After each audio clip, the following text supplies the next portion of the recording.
Good morning students, this is about the financing and insurance. ये बहुत typical topic है आप लोगों का डिजास्टर रिस्क मैनेजमेंट के अंदर। क्या फाइनेंसिंग है, क्या कैसे हम फाइनेंशियल एक्टिविटीज़ करें डिज़ास्टर में, या कैसे हम इंश्योरेंस की एक्टिविटीज़ करें। तो ये लास्ट टॉपिक है, इसको ध्यान से सुने। ये हमारे इंडिया के अंदर कैसे हम फाइनेंसिंग करते हैं वो है स्पेशल इसके ऊपर। ये कहीं आपको मिलेगा नहीं कि क्या हमारा फाइनेंसिंग है। तो सबसे पहले फाइनेंशियल असिस्टेंस मिलना चाहिए। जो भी कोई नेचुरल कैलामिटी आती है, कोई डिज़ास्टर आती है, क्या स्कीम्स हैं रिलीफ फंड्स के दौरान में पैसा करने के लिए। तो इसमें बजट का प्रोवाइड है। जो हमारी मिनिस्ट्री ऑफ फाइनेंस है वो कुछ बजट पास करती है, कुछ फंडिंग करती है मिनिस्ट्री ऑफ होम अफेयर्स के थ्रू, जिसमें स्टेट डिज़ास्टर रिस्क फंड। आप इस बात को अंडरलाइन करके या लिख लीजिए, प्रेजेंट स्कीम कौन सी चल रही है, state disaster relief fund SDRF, national disaster relief fund के दौरान जो कि अमेंडमेंट है, कुछ रिकमेंडेशंस है by the 30th financial commission जो 1 अप्रैल 2010 से 31 मार्च 2015 तक थी, और अब 14वीं जो हमारी फाइनेंशियल कमीशन है वो 2015-16 से शुरू होकर अब हमारी क्या है 2020 तक थी। अब 15वीं हमारी चल रही है। तो जो फाइनेंशियल रिकमेंडेशन है फिर मिनिस्ट्री ऑफ फाइनेंस के थ्रू, उसमें इस तरीके से कैलामिटी का रिलीफ फंड का बजट हर फाइनेंशियल कमीशन में बढ़ रहा है जो 5-5 साल के हैं। तो इसमें क्या आपको दिखाई दे रहा है इस डाटा के तरीके, जो असिस्टेंस है वो नीड के अकॉर्डिंग होता है। नंबर 1, विक्टिम तक पहले पहुंचना चाहिए, सरकार को फंक्शनिंग के लिए पैसा होना चाहिए। दूसरा, इसकी असेसिबिलिटी आसान होनी चाहिए, ये नहीं कि आप असेसिबिलिटी ना मिले। जो मृतक है, जो लोग बीमार हैं, जो लोग गुम हो चुके हैं, या जिन लोगों को खाना चाहिए, जिन लोगों को फंड उनको वहाँ पर मिले। तो state disaster relief fund SDRF, इसमें 48 सेक्शन के अकॉर्डिंग जो हमारा डिज़ास्टर मैनेजमेंट एक्ट बना हुआ है 2005 में, उसके अकॉर्डिंग स्टेट गवर्नमेंट को पैसा दिया जाता है। स्टेट गवर्नमेंट उसके पैसे को खर्च करती है। पैसा स्टेट गवर्नमेंट को सेंट्रल गवर्नमेंट देती है, 5 साल के लिए देती है। उस पैसे को वो एक बैंक अकाउंट में डालते हैं और वो पैसे को वो यूटिलाइज करते हैं। ड्यूरिंग लास्ट 10 ईयर्स जो वल्नरेबिलिटी है, जो गवर्नमेंट्स हैं, जैसे कि आपको मैंने बताया कि उत्तर प्रदेश में बहुत सारी नदियाँ, तो उत्तर प्रदेश में बाढ़ आ रही है या कहीं पे भूस्खलन हो रहा है उत्तराखंड में। तो 13वें कमीशन के अकॉर्डिंग गवर्नमेंट ऑफ इंडिया ने इतना इतना पैसा दिया, इन स्टेट्स को दिया। ये जो आपको टेबल दिख रही है 8.1, इसमें आपको एलोकेशन दिखाया गया है कि कितना कितना पैसा स्टेट डिजास्टर रिस्पॉन्स फंड में दिया गया है, और ये सब पैसा करोड़ में है। जिसमें आप 8वें नंबर पे हरियाणा को देख सकते हैं, जिसमें 2010-11 के अंदर आपको कितना पैसा दिया गया था, हमारे को 192 करोड़ दिया गया था लगभग। 11-12 में क्या हुआ, 2002 हो गया, 12-13 में 2012, फिर 2013-14 में 223, और इसी तरीके से आज तक हमें इतना टोटल पैसा मिल चुका है, या इससे भी ज़्यादा मिलता जा रहा है। तो 13th फाइनेंशियल कमीशन में हर साल अकॉर्डिंग टू नीड हमारा जो पैसा है वो दिया गया है। इसमें वेस्ट बंगाल को भी दिया गया। तो टोटल ये जो है ये सरकारों ने पैसा खर्च किया है, इतना पैसा रिस्पॉन्स डिज़ास्टर रिस्पॉन्स में खर्च किया है। डिज़ास्टर के आने पर उसके रिस्पॉन्स में, जैसे कोई रिस्पॉन्स एक्टिविटी, उसमें वो खर्च किया गया है।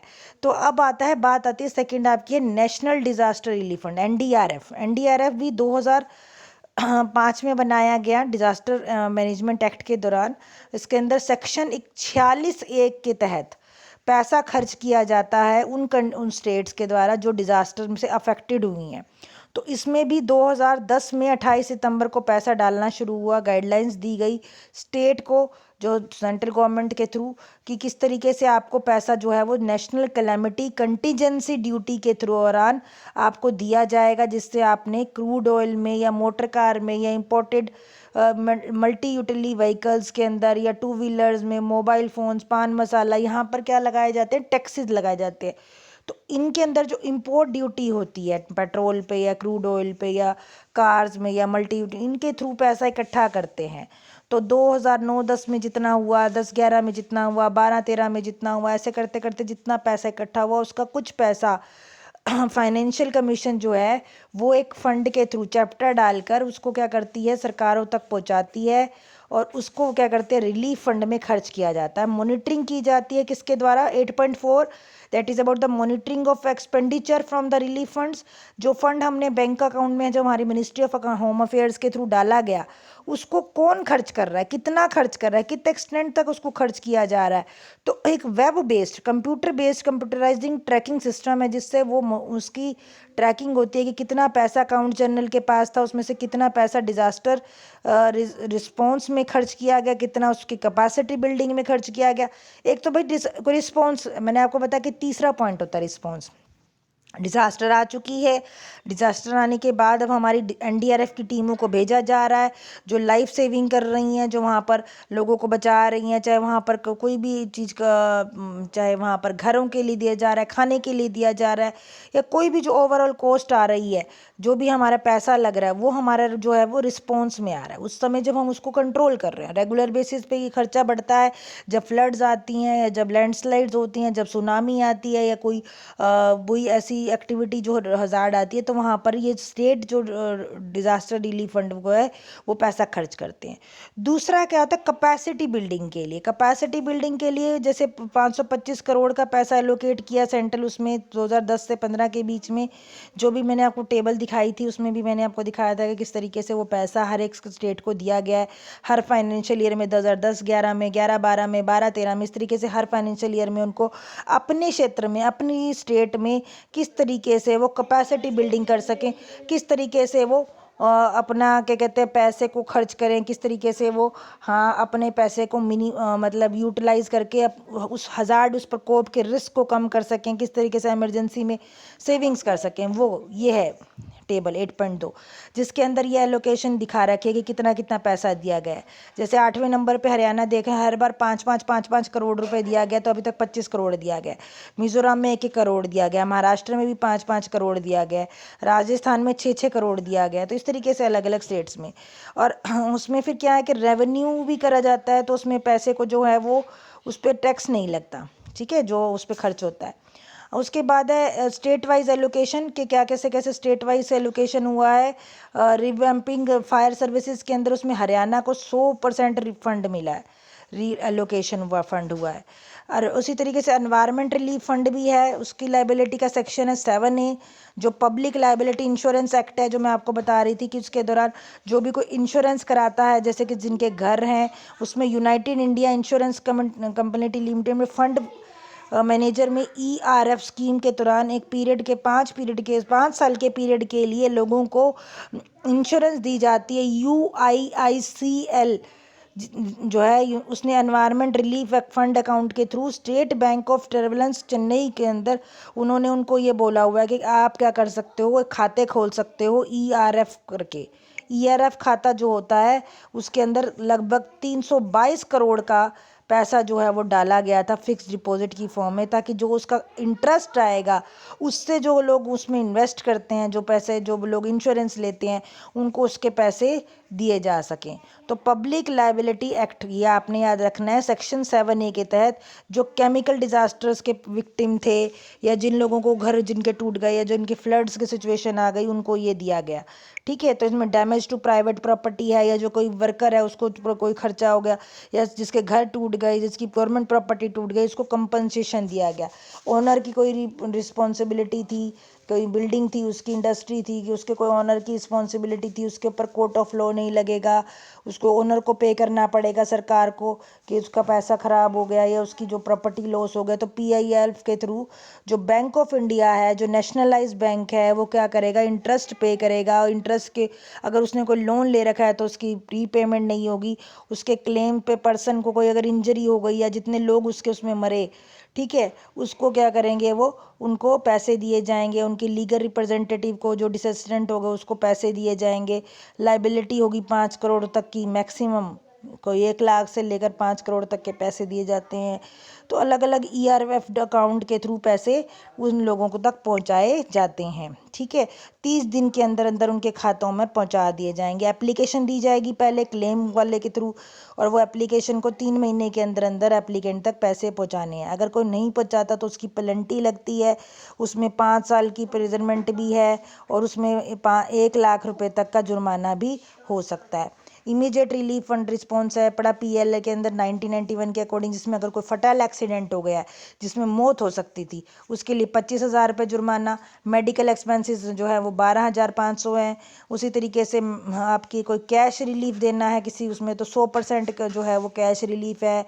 लॉस ऑफ वेजेस हो गए पर टेम्परेरी डिसेबिलिटीज़ में तो उनको उनके पैसे जितने पैसे वो कमाते थे उनको वो दिए जाएंगे 10 साल के लिए 15 साल के लिए। फिक्स्ड मंथली रिलीफ फंड है। देन प्लान स्कीम्स हैं, प्लान स्कीम्स में फायर के लिए या जो भी सेफ्टी के लिए अलग अलग एरियाज़ के अंदर जो फायर स्कीम्स हैं उनके अंदर पैसा लगाया जाता है। जैसे सेंटर का जो है एलोकेशन है वो 361 है हरियाणा के लिए और 90.25 है स्टेट गवर्नमेंट का कंट्रीब्यूशन। ऐसे ही नॉन प्लान स्कीम्स हैं कुछ जिनमें नॉन प्लानिंग नहीं होती, वो फाइनेंशियल असिस्टेंट के थ्रू चलती हैं, जिसमें UT and operation disaster management 2007 के अकॉर्डिंग ये हैं। एक्सटर्नल एडिड एजेंसीज़ हैं जिसमें बाहर की एजेंसीज़ हैं, बाहर की कंट्रीज़ हैं, वो भी पैसे देती हैं गवर्नमेंट इंस्टीट्यूशन को जहाँ पे रिहेबिलिटेशन करनी है अर्थक्वेक की, सुनामी की या किसी भी अफेक्टेड एरिया की जहाँ पर कोई भी लैंडस्लाइड प्रोन एरियाज़ है, या जैसे कि बद्रीनाथ केदारनाथ में बाढ़ आई तो वहाँ पर जो वहाँ की स्टेट गवर्नमेंट है, जो वहाँ की गवर्नमेंट है वो क्या करेगी, रिकंस्ट्रक्शन या रिहेबिलिटेशन के लिए पैसा चाहेगी तो वो भी इसी थ्रू एक्सटर्नल एडिड फंडिंग के थ्रू पहुँचाया जाएगा। Then United Nation Development Programme UNDP, government of India क्या करती है, डिज़ास्टर रिस्क रिडक्शन प्रोग्राम के थ्रू एक्सटर्नल एजेंसी से पैसा लेकर क्या करती है, वो किस में यूएस डॉलर्स के में 12.6 मिलियन तक का पैसा जो है वो मिनिस्ट्री ऑफ हेल्थ और उसमें पहुंचाया गया है। ठीक है, तो इतना पैसा जो है वो joint secretary ministry of home affairs national director के थ्रू जो क्या करेगा वो आगे इम्प्लीमेंट करेगा। तो ये जो टेबल 8.7 है इसके अंदर क्या है, इतना पैसा जो है, इतनी जो ग्रांट आई हुई है, एलोकेट की गई है, इतनी ग्रांट कहाँ एलोकेट गई है, हरियाणा पंजाब में एलोकेशन ऑफ डीआरआर के तहत ये एलोकेशन की गई है, जिसमें गवर्नमेंट ऑफ इंडिया ने यूएसएआईडी को डिज़ास्टर मैनेजमेंट सपोर्ट के लिए पैसा दिया। जहाँ जहाँ पर गवर्नमेंट ऑफ इंडिया और यूनाइटेड स्टेट्स का एड है वहाँ पर इतना इतना पैसा जो है वो यूनाइटेड नेशन ने हमारे देश की फंडिंग एजेंसीज को पैसे दिए ताकि वहाँ पर कोई भी अगर प्रॉब्लम है, कोई भी कोई एक्टिविटी आई उसको वो फंड किया गया है। तो 4.715 मिलियन का जो पैसा है वो 4,20,000 से ज़्यादा भी ट्रेनिंग स्टडीज़ के लिए या वहाँ पर कोई इक्विपमेंट्स के लिए, टेक्निकल असिस्टेंट के लिए, अलग अलग चीज़ों के लिए वो इतना इतना पैसा आउटले हमारे पास आया है। National cyclone risk mitigation project में भी 2011 से 15 तक बहुत पैसा आया, उसमें भी एलोकेशन हुआ बजट का, इतने करोड़ का बजट आया, इतने करोड़ की ट्रेनिंग हुई। इसमें उड़ीसा और आंध्र प्रदेश को पैसा मिला सेंट्रल गवर्नमेंट के थ्रू। उसी तरीके से रिलीफ फंड हुआ एनडीआरएफ और एसडीआरएफ में, नेशनल में और स्टेट डिज़ास्टर रिलीफ फंड में जो पैसा आता है उसके अंदर एमएचए जो मिनिस्ट्री ऑफ होम अफेयर्स है, जो मिनिस्ट्री ऑफ सेंट्रल गवर्नमेंट्स हैं, सेंट्रल मिनिस्ट्रीज हैं, वो MHA NIC को जाकर देख सकती है। तो अब हमारा जो टोटल कंक्लूजन क्या आता है, ये आता है कि पोस्ट डिज़ास्टर रिलीफ फंड के लिए सरकार के पास पैसा है, फाइनेंशियल के लिए भी है, हमारे को एक्सटर्नल एजेंसी से भी पैसा मिल रहा है, कुछ प्लान्ड पैसा है जो हमने इकट्ठा करते हैं, जो हम हर साल प्लानिंग के थ्रू करते हैं, कुछ नॉन प्लान पैसा है, जैसे 13वीं आपने फाइनेंशियल कमीशन देखी वैसे 15वीं फाइनेंशियल कमीशन में भी है, और हर फाइनेंशियल कमीशन में कुछ पैसा दिया जाता है ताकि वो पैसा जो है वो हम अपने स्टेक होल्डर्स के थ्रू प्रिवेंशन में, मिटिगेशन में, रिस्पॉन्स एक्टिविटीज़ में लगाएं, कैपेसिटी बिल्डिंग करें और किस तरीके से हम बचाव करें अपने एरिया के अंदर ताकि मैक्सिममली हम जो डिज़ास्टर्स हैं उनको रोक सकें, कंट्रोल कर सकें। ठीक है, तो this is all about the insurance and the financing, the last part. Hope you understand. If you have any problem you can comment in the comment box. Thank you students.